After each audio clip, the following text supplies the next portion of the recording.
You guys look back at that last game against the Sparks. I know we asked a lot about that fourth quarter. You guys have had time to digest that now, look more at that. What do you hope to see better today in total, and especially addressing the concerns of that frame?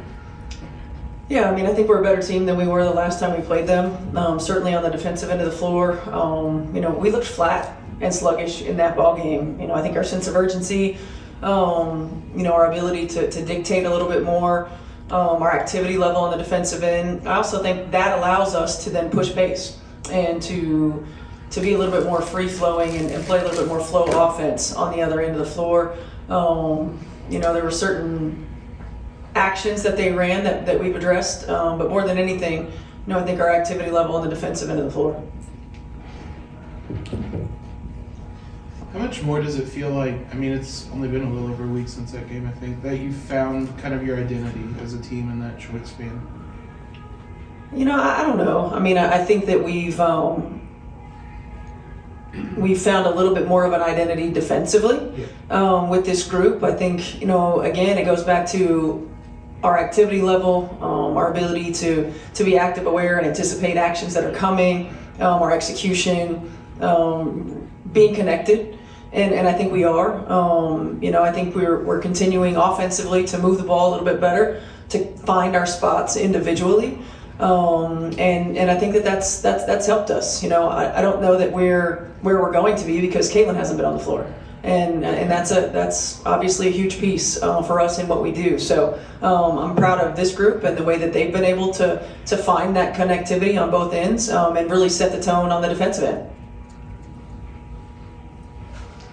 What does a player like Lexie, who you just know exactly what she's doing every night, what does that allow for you as a coach and a team as you go into every single game to have that? Yeah, you talk about certain players as being kind of plug and play players. They can play with any lineup. They can play in multiple positions. You know what you're going to get. They're consistent. They don't play outside of themselves, and it allows you to. And Lexie's one of those. She just allows us to play her with multiple players on the floor. She locks down on the defensive end of the floor. She's continued to improve her game offensively. I think she's one of the best cutters in the league, as well as her three-point shooting ability. So it is a luxury to have a player like that. You said that you think you're a better team when you played these guys last 10 days ago or something else. But, you had a lead in that game. You had a lead against Golden State, who's your next opponent. Is there any sense of payback time on that?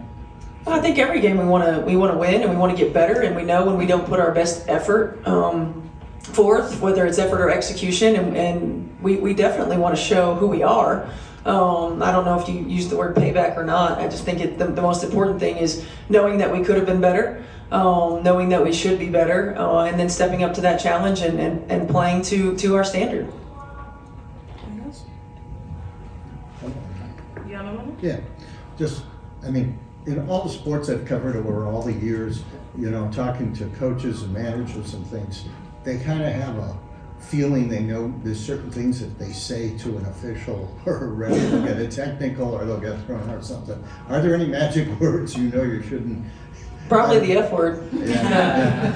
I don't know if you had that problem with them or not yet. But, so that's the one. Or is there anything else? You mean specific to the one I got the other night? No. Oh. In general. Yeah, I don't know. And you don't have to repeat the word. Yeah. No, I won't.